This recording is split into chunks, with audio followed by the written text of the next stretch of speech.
వ్రతం చెడినా ఫలితం దక్కినట్లయింది శశికళ పరిస్థితి.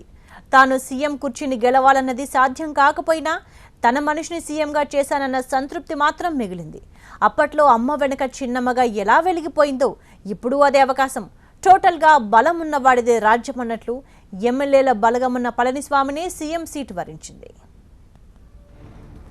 అప్పట్లో జయ సీఎంగా ఆస్తులు కూడబెట్టడం ఏంటి, దానికి బినామీగా శశికళను పెట్టడం ఏంటి, సుబ్రహ్మణ్య స్వామి కేసు వేయడం ఏంటి, హైకోర్టు క్లీన్ చిట్ ఇచ్చినా సంబంధం లేని కర్ణాటక సర్కార్ సుప్రీంలో సవాల్ చేయడం ఏంటి, తిరిగి తిరిగి సీఎం సీటు కాళ్ల ముందుకు రాగానే తీర్పు రావడం ఏంటి, ఫలితంగా శశికళ జైలుకి వెళ్ళిపోవడం ఏంటి.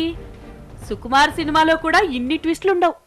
ఎవరో జ్వాలను రగిలించారు, వేరెవరో దానికి బలి అయినారు, వేరెవరో దానికి బలి అయినారు. ఎవరో జ్వాలను రగిలించారు, వేరెవరో దానికి బలి అయినారు. ట్విస్ట్ల మీద ట్విస్టులు, మలుపుల మీద మలుపులతో కొద్ది రోజులుగా అల్లాడించిన తమిళనాడు రాజకీయాలకు తాత్కాలికంగా ఫుల్ స్టాప్ పడింది. అధికారం ఎవరిదన్న కీలక ప్రశ్నకు సమాధానం దొరికింది. జైలుకు వెళ్తూ వెళ్తూ శశికళ సూచించిన పళనిస్వామికే గవర్నర్ ప్రభుత్వాన్ని ఏర్పాటు చేసే అధికారాన్నిచ్చారు. 124 మంది ఎమ్మెల్యేల బలం ఉందని పళనిస్వామి చెప్పగానే షోమి అన్నారు గవర్నర్. మ్యాజిక్ ఫిగర్ 117 కావడంతో పూర్తి మద్దతు ఉందని నమ్మిన విద్యాసాగర్ రావు స్వామికే అవకాశమిచ్చారు. వెంటనే సీఎంగా ప్రమాణ స్వీకారం కూడా చేశారు పళని. பழனிசாமி என்னும் நான் சட்டப்படி அமைக்கப்பட்ட இந்திய அரசியலமைப்பின்பால் உண்மையான நம்பிக்கையும் மாறாப்பற்றும் கொண்டிருப்பேன் என்றும் இந்திய நாட்டின் ஒப்பில்லாத முழு முதல் ஆட்சியும் ஒருமையும் நிலைநிறுத்துவேன் என்றும். పిట్టపోరు పిల్లి తీర్చిందన్న సామెత తమిళనాడు రాజకీయాలకు సరిగ్గా నప్పుతుంది. జయ మరణం తర్వాత తెరపైకొచ్చిన అతిపెద్ద సంక్షోభంలో అటు శశికళ ఇటు పన్నీర్ సెల్వం పోటాపోటీగా సీఎం సీటు కోసం ప్రయత్నించారు. తీర్పు రావడంతో చిన్నమ్మ జైలుకెళ్లడం, పన్నీర్కు అధికారికంగా లిస్టిచ్చే స్థాయిలో బలం లేకపోవడంతో వీళ్ళిద్దరి వివాదాన్ని పళనిస్వామి తీర్చినట్టయింది. జైలుకు వెళ్తూ శశికళ స్వామి పేరును ప్రకటించడం, ఆమె వర్గీయులు దానికి కట్టుబడి ఉండడంతో సీఎం పదవి ఆయనకే దక్కింది.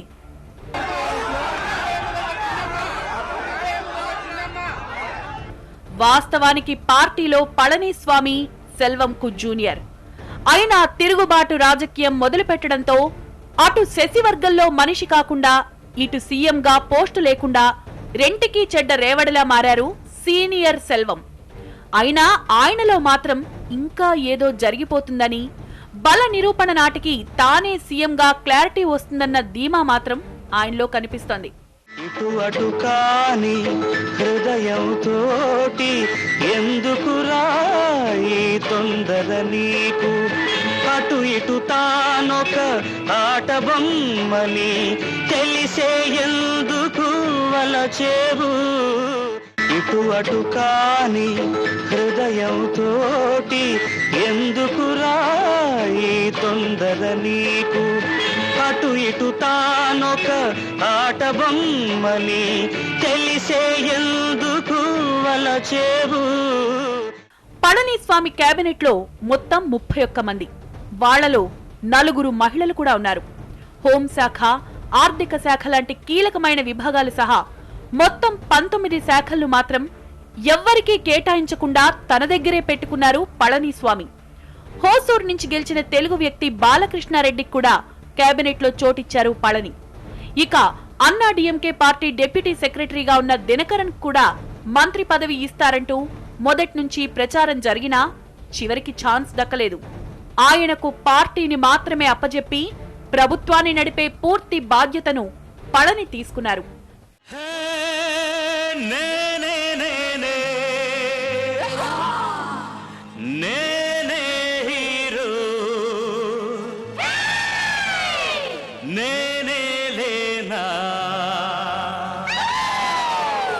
మీరే జీరో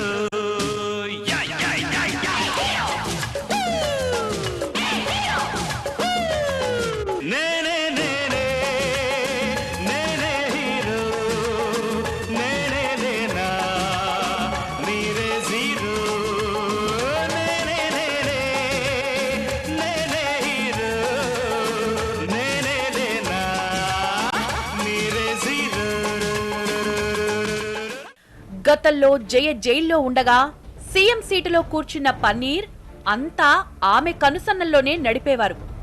మరిప్పుడు పళనిస్వామి శశికళ చెప్పినట్లు నడుచుకుంటారా, లేక ఆమెకో థ్యాంక్స్ చెప్పి పాలనలో తనకంటూ ఓ మార్కుందని నిరూపించుకుంటారా? ఇది తెలియాలంటే 15 రోజుల్లో బలపరీక్ష కూడా పూర్తయి అక్కడా గెలిస్తేనే మొన్నటిదాకా అమ్మ నాడుగా ఉన్న తమిళనాడు ఆ తర్వాత పళనాడు అవుతుంది. అసలు ఎవరి పళనిస్వామి, ఎక్కడి నుంచి వచ్చారు? తాడోపేడు తేల్చుకోవాల్సిందేనని బరిలోకి దిగిన ఇద్దరు నేతల మధ్యలోకి ఆయన ఎలా వచ్చారు? ఈ ప్రశ్నలకు సమాధానం కలిసొచ్చిన కాలమే. జయ మరణం తర్వాత సీఎం సీటు అందే దూరంలోనే ఉన్నా అంతలోనే చేజారింది. కానీ ఈసారి శశికళ జైలు యాత్రతో మళ్లీ అవకాశం చేతిలోకొచ్చి చేరింది. తమిళనాడు సీఎం శశికళ, పన్నీర్ సెల్వమా?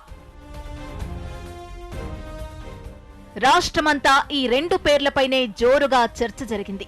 కోట్లల్లో బెట్టింగు జరిగింది. కానీ వాళ్ళిద్దరూ సైడ్ అయిపోయారు.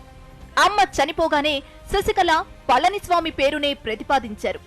అయితే నమ్మకస్తుడు సెల్వంను పక్కన పెడితే లేనిపోని రభస జరుగుతుందని భావించి పన్నీర్నే కొనసాగించారు. అప్పట్లో ఛాన్స్ పోయింది. ఆ తర్వాత శశికళ సీన్లోకొచ్చింది. దీంతో జస్ట్ సపోర్టర్ గా మాత్రమే ఉన్న పళనిస్వామి పంట పండింది. ఎంతో కాలం ఎదురు చూపులు ఫలించాయి. అమ్మ మరణానంతరం దక్కుతుందనుకున్న సీఎం పదవి ఎట్టకేలకు ఒడిసిపట్టారు. రేస్లో పన్నీర్ను తోసి తమిళనాడు కొత్త సీఎంగా అందలమెక్కారు.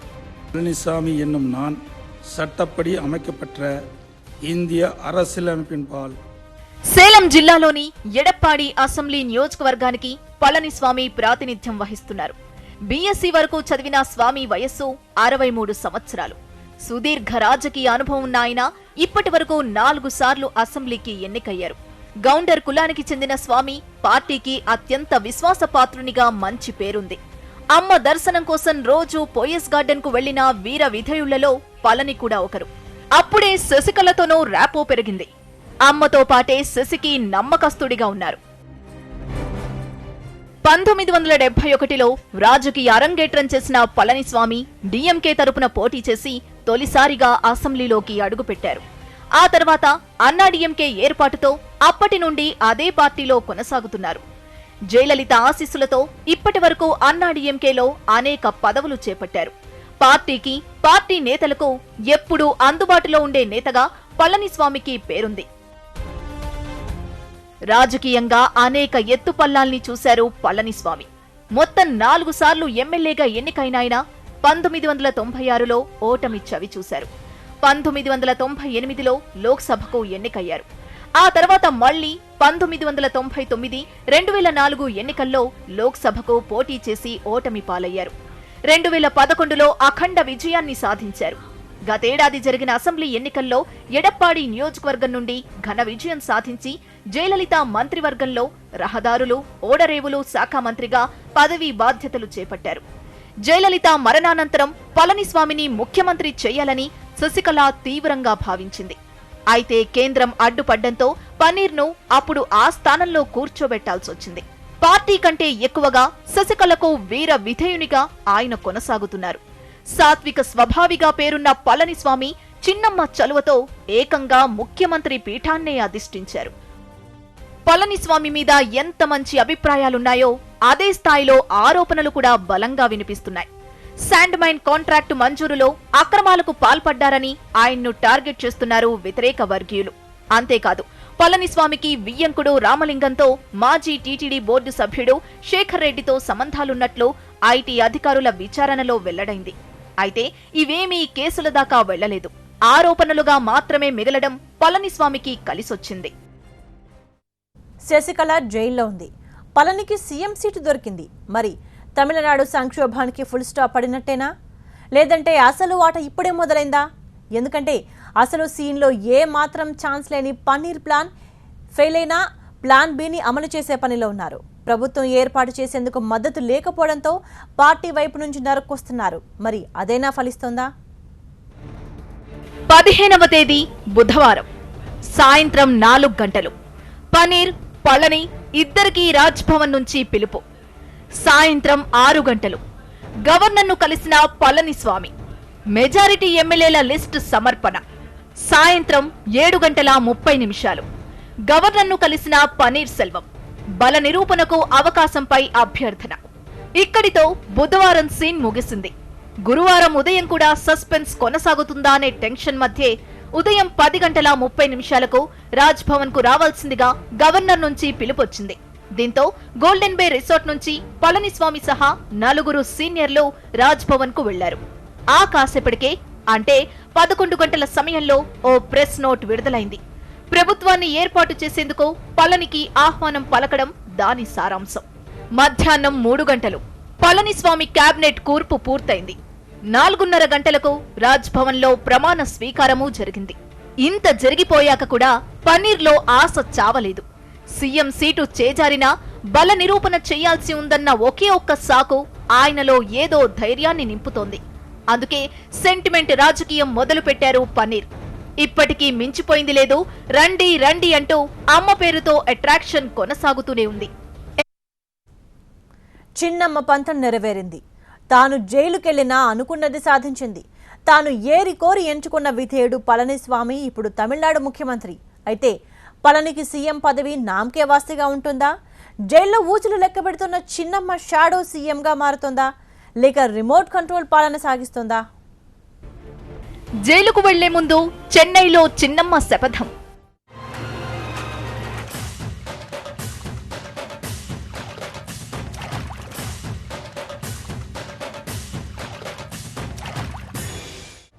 కింద పడ్డా తనపై పై చెయ్యి అనే మొండితనం. పళనిస్వామికి పన్నీరు, పన్నీర్ సెల్వానికి కన్నీరు. జయలలిత బతికినంతకాలం ఆమె నీడగా ఉంటూ మీడియా ముందు నోరు విప్పని శశికళ కొన్ని రోజుల్లోనే శపథం చేసే స్థాయికి ఎదిగింది. జయకు శశి నీడైతే ఇప్పుడు శశి నీడే తమిళనాడు సర్కారవుతుంది. ధిక్కరించిన పన్నీర్ సెల్వాన్ని దాదాపు ఒంటరిని చేసి పళనికి పట్టం కట్టడంలో శశికళ సక్సెస్ అయినట్లే అని చెప్పుకోవచ్చు. సమాధి మీద చెయ్యి కొట్టి మాస్ మసాలా సినిమాను తలదన్నేలా శపథం చేసిన 24 గంటల్లోనే తాను కోరిన ప్రభుత్వాన్ని తెచ్చుకుంది. మరో 3.5 ఏళ్లు శశికళ జైల్లో ఖైదీగా గడపాల్సిందే. కానీ తమిళనాడుకు ఆమె షాడో సీఎంగా వ్యవహరించే అవకాశాలున్నాయి.